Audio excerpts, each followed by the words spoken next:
আসসালামু আলাইকুম। আমি স্বাগত জানাচ্ছি মাহফুজুর রশিদ সেগুন ইউটিউব চ্যানেল থেকে। আমরা প্রতিদিনই আমি বলছি আপনাদের সাথে আসব খেলার বিভিন্ন বিষয়গুলো, ক্রিকেট খেলা, ফুটবল থেকে শুরু করে বাংলাদেশের সকল খেলা নিয়ে আমি কথা বলার চেষ্টা করব আপনাদের সাথে।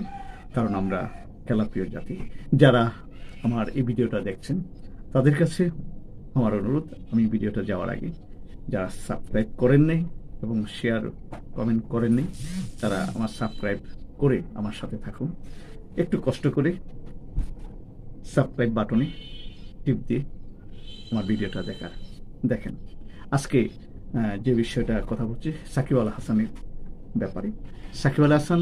সাকিব আল হাসান অধ্যায় শেষ কি হলো না আছে, এখনো খেলতে পারবে বাংলাদেশ টিমে? এই প্রশ্নটা বিষয়ে কিছু কথা বলবো আপনাদের সাথে। সেটা হচ্ছে সাকিব আল হাসান, তার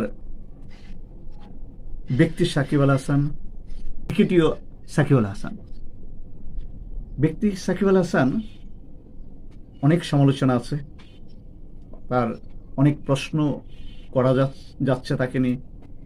তার কথাই মানেই তার কর্মকাণ্ড নিয়ে অনেক ভাইরাল, অনেক কিছুই হয়েছে।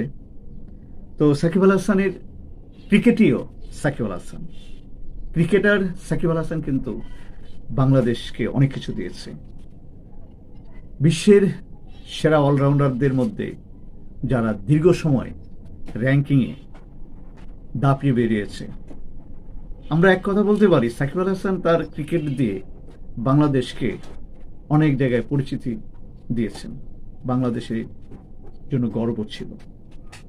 কিন্তু ব্যক্তি সাকিব আল হাসান এবং রাজনৈতিক নেতা, আসলে আমাদের অনেক বিষয়গুলো ভেবেচিন্তেই কাজ করা উচিত।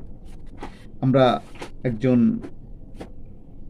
মেধাবী, একজন সেরা ক্রিকেটার, সেরা খেলোয়াড়, মানে সেরা গুণী মানুষকে গাইড করা। সে যখন ছোট ছিল সে তো বয়স ভিত্তিক দলগুলো খেলে আজকে এই জায়গায় এসেছে, কিন্তু তাকে আমরা ওইভাবে নার্সিং করতে পারছি না। আমাদের বিশ্বে অন্যান্য দেশের ক্রিকেট থেকে শুরু করে সব ধরনের সেক্টরে তাদেরকে গাইড করে, কিন্তু আমাদের এখানে গাইড করার কেউ ছিল না। কারণ সাকিব আল হাসান নিজেকে এমন এক উচ্চতায় নিয়ে গেছেন যে আমরা তার বিষয়ে আমরা যে জায়গায় কথা বলার দরকার ছিল, যে বিষয় নিয়ে তাকে আমরা গাইড করে তাকে আরও আমরা ওয়ার্ল্ড ওয়াইড তাকে আমরা সে যেন দীর্ঘদিন এবং সে আমাদের দেশটাকে এবং আমাদের আমাদের কাঠামোকেও যেভাবে সে উন্নত করবে, দেশকে যেভাবে গর্বিত করেছে, সারা ওয়ার্ল্ডে যেন তার এই সম্মানটা আসে। এবং তার সম্মানে কিন্তু আমরাও সে সাকিব আল হাসান, বাংলাদেশে সাকিব আল হাসান, আমরা এই সাকিব আল হাসান এমন একটা জায়গা থেকে তিনি প্রতিনিধিত্ব করেছেন যে দেশে দুর্নীতি ছিল, যে দেশের মানুষ অনেক সমস্যা আমাদের দেশে। আমি হয়তো আমার এটা বলার না, এটা আপনি সবাই জানেন। আমি এটা বলছি কেন, আমি আশেপাশে যখন শুনছি দেখছি এগুলোর উপর আমি কথা বলছি, কিন্তু আমি কুট করে বলতে হয়। অনেকে যেন রিসেন্টলি চ্যানেল 24-এ এক্স ক্রিকেটার সানোয়ার ভাই, উনি সাকিব আল হাসানকে নিয়ে কথা বলতে গিয়েও উনি এই সব বিষয়ে উনি তুলে ধরেছেন। তো আজকে রাজনৈতিক কারণে সাকিব আল হাসান এমন একটা জায়গায় চলে গেছে। এমন একজন ক্রিকেটার বাংলাদেশে তার খুবই প্রয়োজন ছিল, এখনো আছে, ফুরিয়ে যায়নি। সে তার ব্যক্তিগত এই ঝামেলার পরে তার বোলিং অ্যাকশন নিয়ে অনেক সমস্যা হয়েছিল। তিনি পরীক্ষা দিয়ে আবার ফিরে এসেছেন।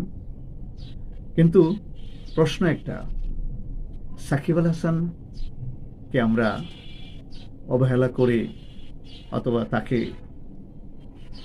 আমরা প্রতিনিধিত্ব করতে দিচ্ছি না, অথবা সে মান অভিমানী, প্রতিনিধিত্ব করবে না, সে খেলতে চাইবে না, অথবা চাইলেও মানে তার একটা কন্ডিশন থাকবে।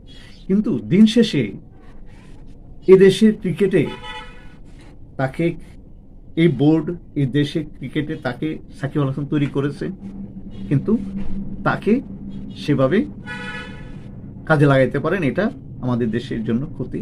তেমনি সাকিব আল হাসানও তার জায়গা থেকে সে এখনো সে ক্ষমা চায়নি। কেন চায়নি?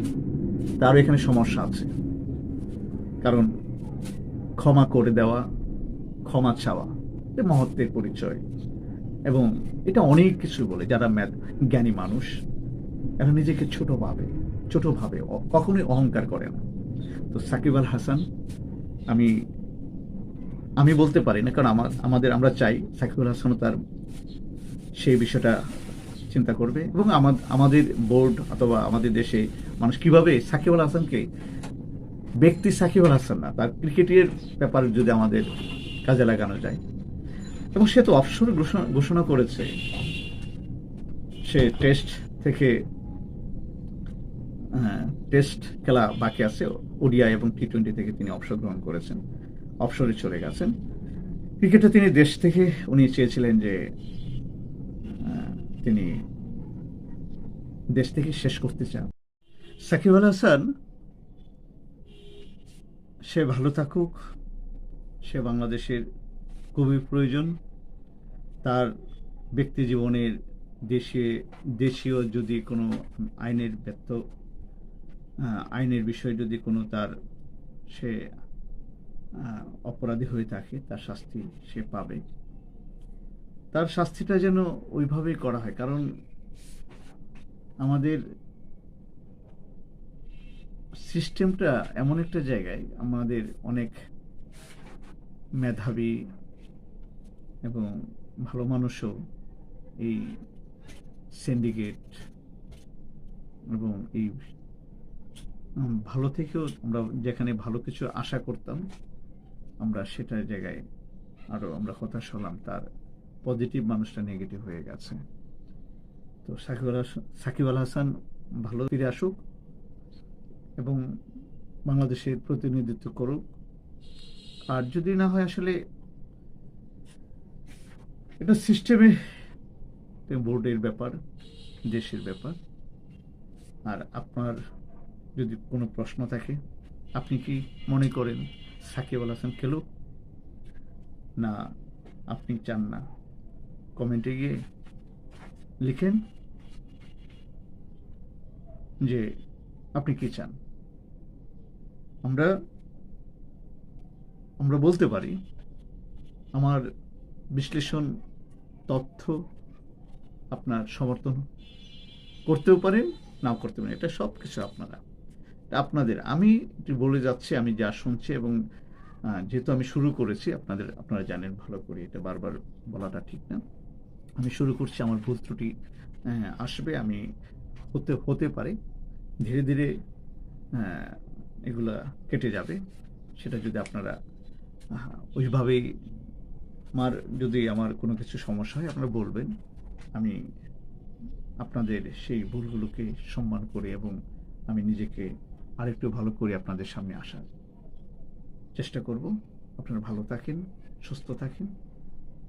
আমরা খেলা দেখব, খেলাকে ভালোবাসবো। খেলা হচ্ছে, খেলাধুলা করলে মানুষ ভালো থাকে, স্বাস্থ্য ভালো থাকে, মন ভালো থাকে। সে প্রত্যাশা রেখে বিদায় নিচ্ছি। আবার দেখা হচ্ছে খেলার অন্য কোনো বিষয়ে আসবো। আসসালামু আলাইকুম।